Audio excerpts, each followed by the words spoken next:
Bonsoir à tous, ravi de vous retrouver pour ce dernier développement de l'actualité. Le président de la République est à Accra au Ghana. Alassane Ouattara a quitté Abidjan aujourd'hui. Il prend part demain à un sommet extraordinaire des chefs d'État et de gouvernement de la Communauté économique des États de l'Afrique de l'Ouest, CEDEAO. Le sujet, la situation sociopolitique au Mali. Il y a de l'affluence dans les centres de dépistage de la maladie à coronavirus. Plusieurs communes ont été visitées, ce qui ressort du constat fait par notre équipe de reportage. Les populations fréquentent de plus en plus ces centres. Les raisons seront évoquées dans cette édition. Et puis c'est demain que démarre la fête du football africain. Le top départ de la Coupe d'Afrique des Nations sera donné par le Cameroun, pays organisateur, qui va croiser le fer avec le Burkina Faso, suivi de la rencontre Éthiopie-Cap-Vert. Je le disais, le président de la République est à Accra au Ghana. Alassane Ouattara a quitté Abidjan aujourd'hui. Il va prendre part demain à un sommet extraordinaire des chefs d'État et de gouvernement de la CEDEAO, Communauté économique des États de l'Afrique de l'Ouest. La situation sociopolitique au Mali sera le sujet abordé. Cette rencontre sera suivie d'un sommet extraordinaire des chefs d'État et de gouvernement de l'Union économique et monétaire ouest-africaine, UEMOA. Le chef de l'État regagnera Abidjan demain, dimanche. Autre volet de l'actualité, le ministre de l'Équipement et de l'Entretien routier annonce une évaluation technique de l'accident survenu mercredi dernier sur le chantier au rond-point de Jesco, reliant Yopougon au carrefour Jacquesville par l'autoroute, après la reprise des travaux. Amédée Kouakou effectuait une visite ce vendredi sur le site de l'incident. Jean-Luc Bambo. C'est sous une pluie battante que le ministre de l'Équipement et de l'Entretien routier est arrivé sur les lieux du drame.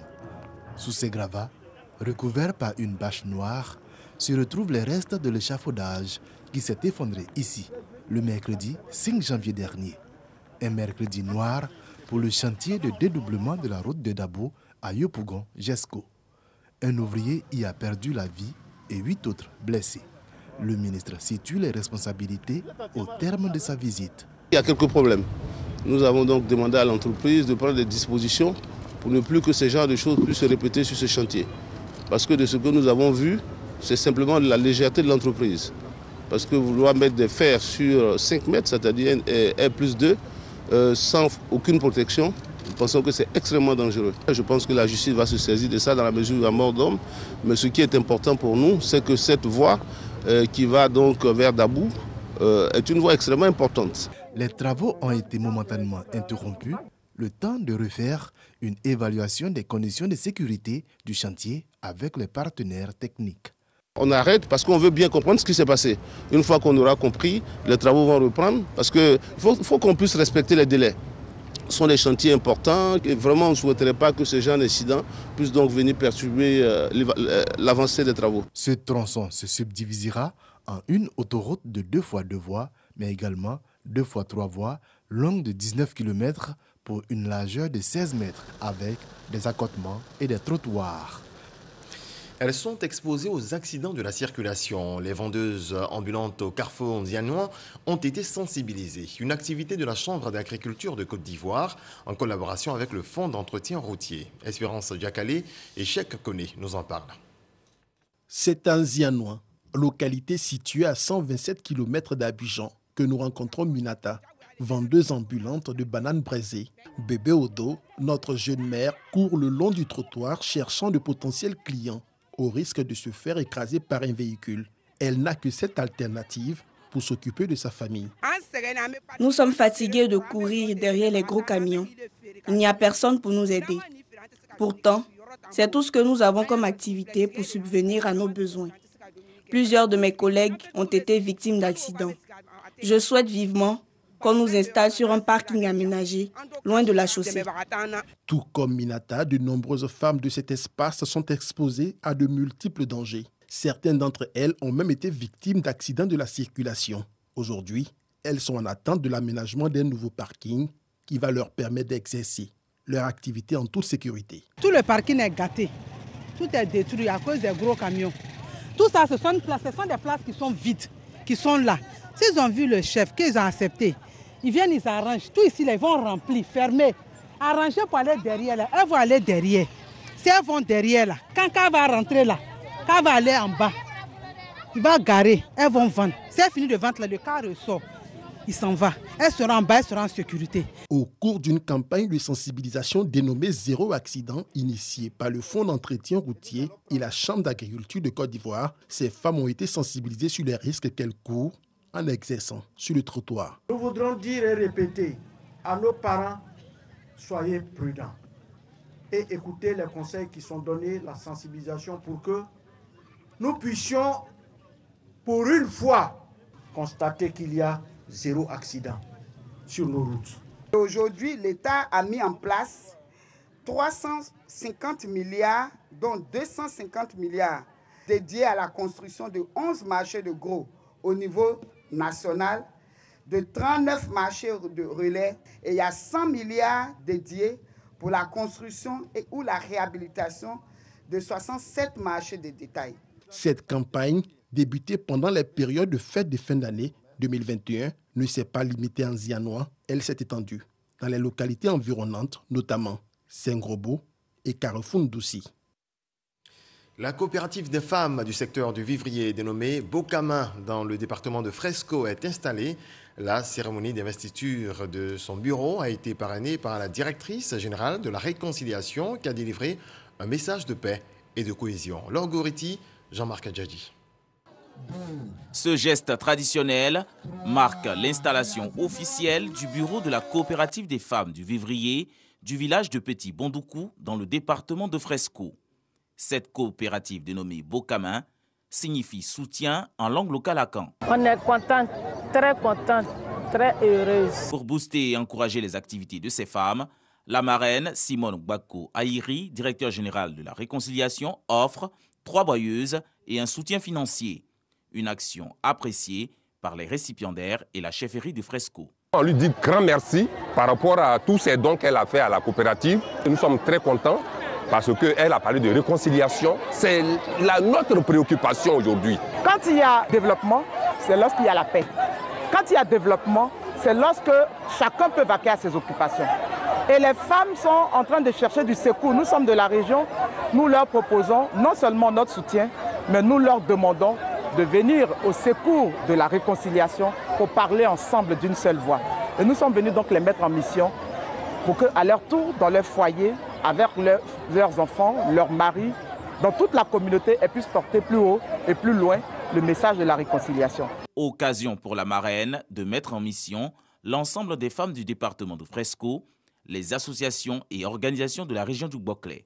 Annoncer la bonne nouvelle, l'eau potable et le calvaire du trajet de la côtière ne seront que de douloureux souvenirs sous peu. Dans le domaine sanitaire, on poursuit la lutte contre le coronavirus. Je vous donne les chiffres liés à la pandémie en ce samedi.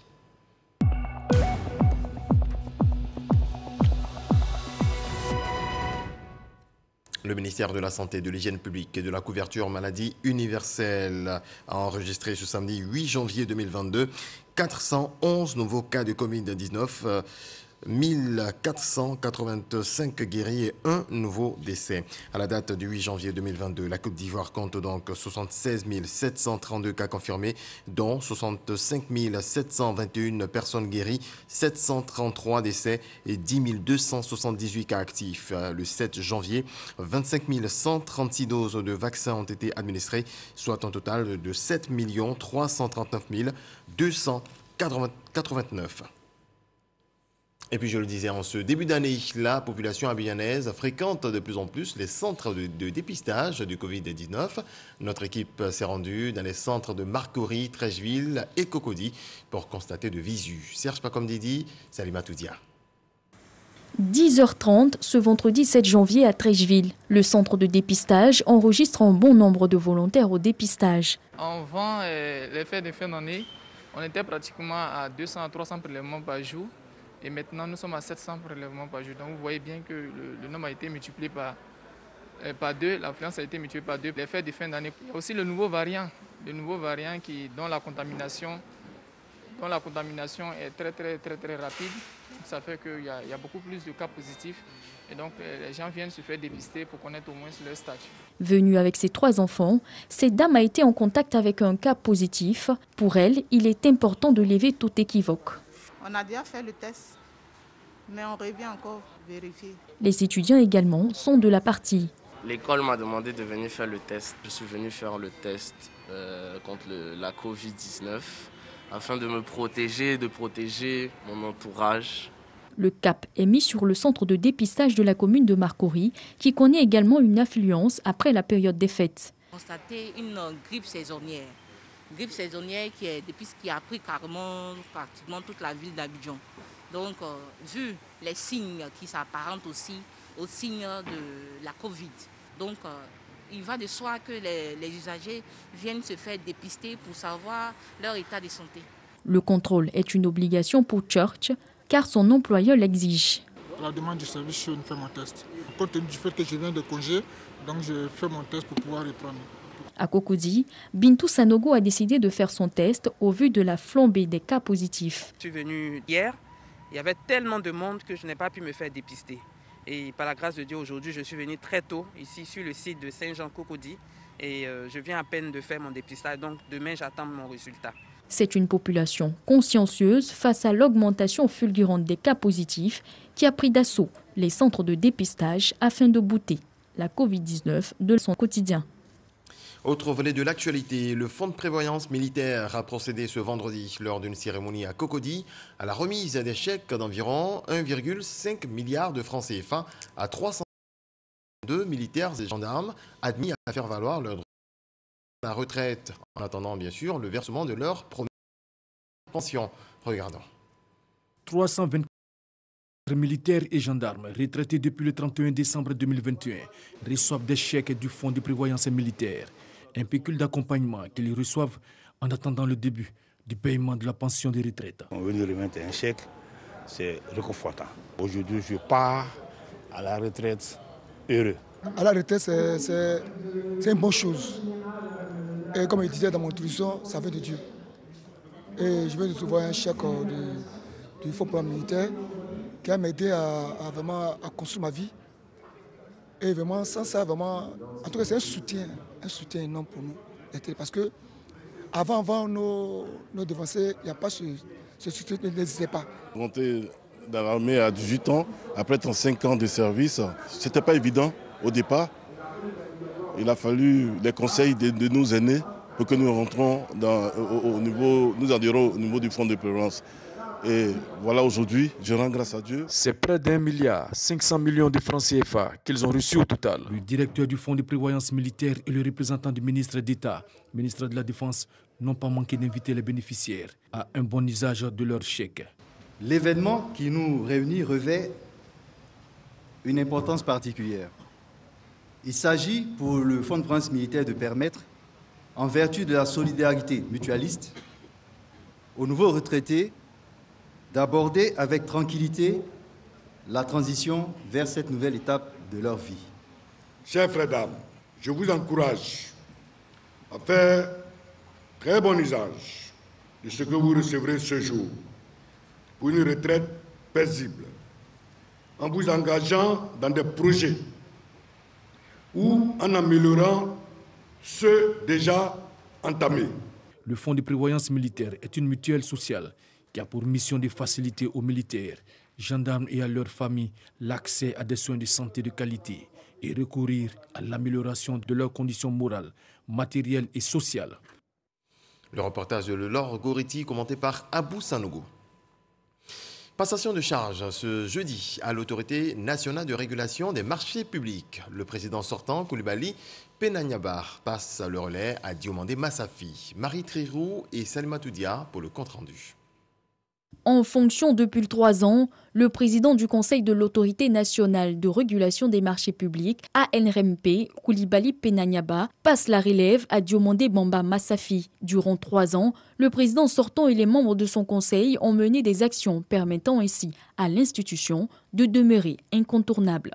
Aujourd'hui, vous trouverez une administration un peu plus moderne dans sa gestion qui permet le déploiement de toutes les missions les prérogatives des régulateurs qui ont été données à cette instance qui tend à devenir institution. Nous pouvons noter donc la mise en place, l'adoption par le Conseil des ministres en septembre de la stratégie nationale de renforcement des capacités des acteurs de la commande publique.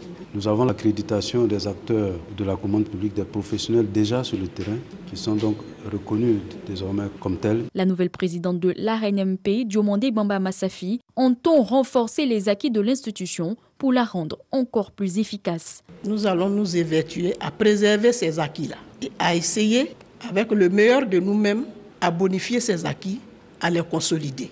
Avec toutes les actions à mener, la nouvelle présidente et son conseil entendent, dans les mois à venir, faire de l'ARNMP une institution qui va contribuer au développement de la Côte d'Ivoire en améliorant la gestion des marchés publics. Une cérémonie de récompense des meilleurs acteurs dans divers domaines d'activité a distingué 92 personnalités du pays. Parmi ces acteurs de développement figure en bonne position le président de la République, Alassane Ouattara. Issa Yeo était au plateau lors de la cérémonie de distinction. Plusieurs personnalités ayant marqué l'année 2021 dans divers domaines d'activité, dont le président de la République, Alassane Ouattara, les anciens présidents Henri Konan Bédié et Laurent Gbagbo, distingués dans une revue. 92 au total pour être des modèles dans leurs domaines respectifs. Si nous sommes là, c'est vrai, c'est un sentiment de fierté, mais en même temps, c'est une pression supplémentaire qui est sur nous, parce que chez nous, on dit, très communément, le tout, c'est pas d'arriver au-dessus de la montagne, le tout, c'est pas d'arriver en haut, mais c'est de se maintenir. Ça fait la 3e fois que je suis choisi pour être dans ce Ouzou. C'est pas facile, ça nous donne envie de faire plus. Et c'est un message aussi que je voudrais envoyer aux entrepreneurs comme moi, car vous savez, je fais la promotion des entrepreneurs en Côte d'Ivoire. C'est de leur dire que lorsqu'on travaille, lorsqu'on pousse, on peut y arriver. Pour l'initiateur de cette cérémonie de distinction, Wu Izou, une Côte d'Ivoire, Russell Loré, la jeunesse a besoin de repères, ce qui justifie la publication d'un tel document. C'est une initiative qui n'étend pas d'être une institution eu égard à l'intérêt que ça suscite, non seulement au sein même de nos meilleures cartes nationales, mais tout aussi au sein de la diaspora et surtout la jeunesse, parce que cette initiative, en fait, l'objectif principal, c'est de donner à nos jeunesses des parcours inspirants.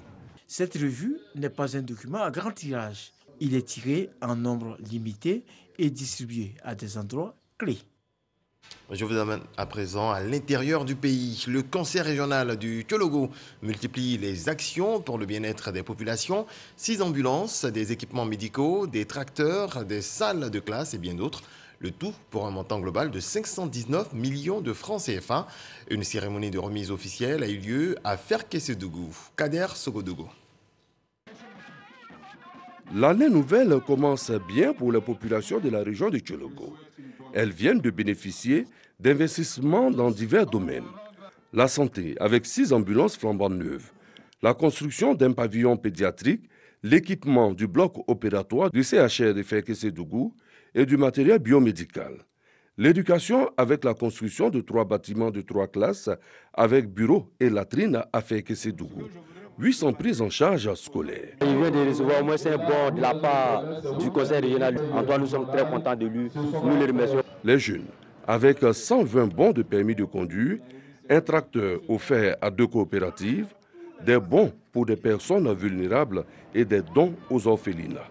Ce sont ainsi plus de 519 millions de francs CFA qui sont consacrés à toutes ces actions du conseil régional. Au point de vue de l'hydraulique, ce que nous exposons aujourd'hui, c'est un nouveau site de forage, un forage amélioré, les HVA comme nous les disons, les hydrauliques villageoises améliorées, qui évite maintenant l'effort humain. C'est l'énergie solaire que nous utilisons pour la plupart de ces forages. C'est cette innovation que nous avions apportée dans le conseil ces derniers temps et que nous voulons vraiment partager avec nos différentes populations. Le conseil régional du Tchologo sera toujours là avec ces populations pour les accompagner. Un soulagement pour tous les bénéficiaires. Je voudrais tout simplement dire merci au nom de ces populations à monsieur le ministre d'État, ministre de la Défense, par ailleurs président du conseil régional, de Kilogo.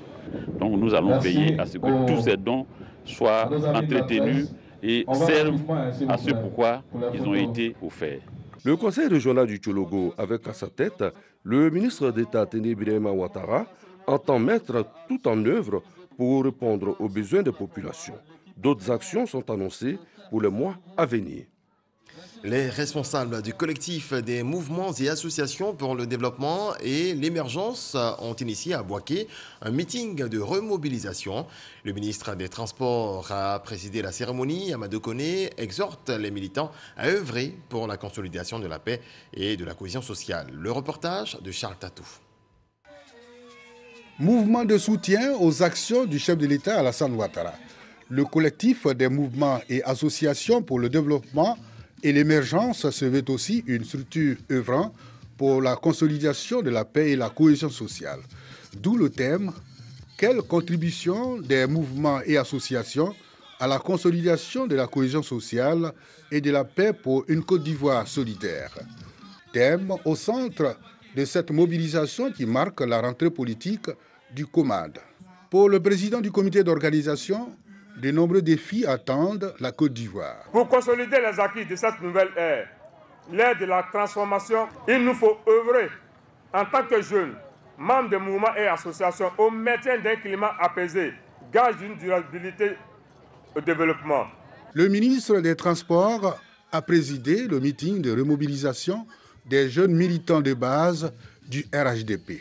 Amadou Koné insiste sur l'union et l'attente des leaders de jeunes en vue de la réussite de leurs différentes missions. Ensemble, nous avons travaillé pour qu'il y ait la paix, pour qu'il y ait la cohésion, pour qu'il y ait la stabilité, pour que enfin puisse démarrer la reconstruction de Bouaké et de la région de Béké, comme est en train de le faire le président Alassane Ouattara. Le COMAD entend effectuer dans les jours très proches une tournée nationale. Elle vise à mettre en mission les jeunes pour le soutien des actions de consolidation de la paix et de la cohésion sociale. La Côte d'Ivoire Nouvelle Espérance, c'est un nouveau parti politique qui vient de voir le jour. Ses fondateurs entendent jouer pleinement leur rôle, celui d'enrichir le débat politique pour le bien-être des populations. Ils l'ont exprimé au micro d'Éric Goré. Côte d'Ivoire Nouvelle Espérance est un nouveau parti politique qui vient enrichir le paysage politique de la Côte d'Ivoire. Côte d'Ivoire Nouvelle Espérance entend valoriser toutes les activités professionnelles et la promotion des talents africains, sans oublier le respect des libertés individuelles et des droits de l'homme. C'est Mengessan qui a été élu président de ce nouveau parti politique à l'issue d'un congrès constitutif. Le nouveau président entend pleinement jouer son rôle sur la scène politique ivoirienne. Nous avons besoin d'un souffle nouveau. Nous avons besoin de valeurs nouvelles. Nous avons besoin de personnes qui peuvent incarner les aspirations profondes du peuple de Côte d'Ivoire. Pour nous, tous ces éléments constituent nos atouts sur lesquels nous allons nous appuyer, nous allons travailler afin de pouvoir être prêts pour 2025. Le nouveau président se dit prêt pour travailler à l'égalité sociale avec une perspective de construire un avenir radieux pour la nation ivoirienne. Au thème de ce congrès, Mengessan a échangé avec la presse pour donner plus de détails sur cette nouvelle formation politique. Nous sommes la Côte d'Ivoire Nouvelle Espérance. Nous allons frayer notre chemin. Et si les Ivoiriens sont convaincus de ce que nous sommes en train de dire, et si notre personne reflète ce que nous disons, il n'y a pas de raison que des personnes ne soient pas mobilisées pour nous accompagner dans cette aventure. Avec ce nouveau parti politique qu'enregistre la Côte d'Ivoire, la démocratie est sur la bonne trajectoire et continue son chemin, selon quelques leaders d'opinion rencontrés au cours de ce congrès constitutif. Le ministre Joël Nguessan a présenté ce jeudi à son cabinet à Cocody un ouvrage. Il est intitulé « Porter la parole, un sacerdoce ». Cette œuvre de 17 chapitres retrace ces 10 années de prise de parole au service du Rassemblement des Républicains, RDR, et du président de la République, Alassane Ouattara. Jean-Marc Adjadji. Le porte-parole est celui en qui le décideur reconnaît toutes les qualités nécessaires pour dire ce qu'il aurait pu dire ou voulu dire. Une parole forte tirée de la préface de la chancelière de l'Ordre national, Henriette Dagri-Diabaté, dans le livre « Porter la parole, un sacerdoce » du ministre Joël Nguessan. Un ouvrage de 531 pages et de 7 chapitres que l'auteur présente à la presse nationale. Une œuvre mémorielle qui relate ses 10 années comme porte-parole du chef de l'État. Pour lui, ce métier est tout sauf aisé. Le porte-parole, c'est celui qui saisit la pensée profonde du chef et qui peut transmettre cela pour que la mission que le chef lui a confiée soit une mission parfaite. C'est un peu ça, mais c'est pour ça que je dis c'est un sacerdoce. C'est un sacerdoce, ça veut dire, il faut connaître le chef, il faut connaître sa pensée, il faut voir sa vision et s'intégrer dans cette vision. L'ouvrage « Porter la parole, un sacerdoce », c'est aussi des anecdotes sur le président Alassane Ouattara. Il laisse ses interlocuteurs être responsables de leurs convictions et aller au bout de leurs convictions. Il ne nous imposait rien. Le recueil « Porter la parole, un sacerdoce » est une invite à feuilleter nos vies individuelles et collectives. Prolixe en écriture, le ministre Joël Nguessan est à sa 6e publication. Un mot de culture à présent. Le peuple Agni Ahua a célébré la fête de l'Igname à Ara. Cette fête qui a mobilisé les fils et filles de cette localité a été l'occasion pour le ministre de la Santé, Pierre Demba, d'exhorter les populations à perpétuer la tradition pour les générations futures. C'est ce que nous rapporte Herman Niamia. Des prêtresses traditionnelles en pleine séance d'exorcisme sur cette place publique d'Ara. Le chef des tribus Nana Tano Aka Ier doit faire son entrée et avant son arrivée, tous les mauvais esprits qui rôdent en cet endroit doivent être chassés. Aujourd'hui est un jour spécial. Il marque la célébration de la fête de l'Igname qui signifie également le nouvel an chez le peuple Agni Ahua. Le thème retenu cette année est Bétielo, vecteur de développement et d'union. À travers cet intitulé, nous voulons faire de cette célébration une plateforme qui puisse nous aider à développer notre village, Ara devenu aujourd'hui, grâce à vos efforts, conjuguer une belle ville.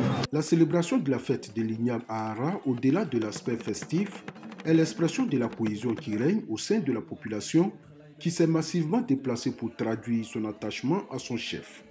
Représentant le Premier ministre Patrick Achi, haut patron de la cérémonie, le ministre de l'Environnement et du Développement durable a exprimé son admiration pour cette cohésion au sein de la population avant de l'inviter à internationaliser cette célébration de la fête de l'Igname.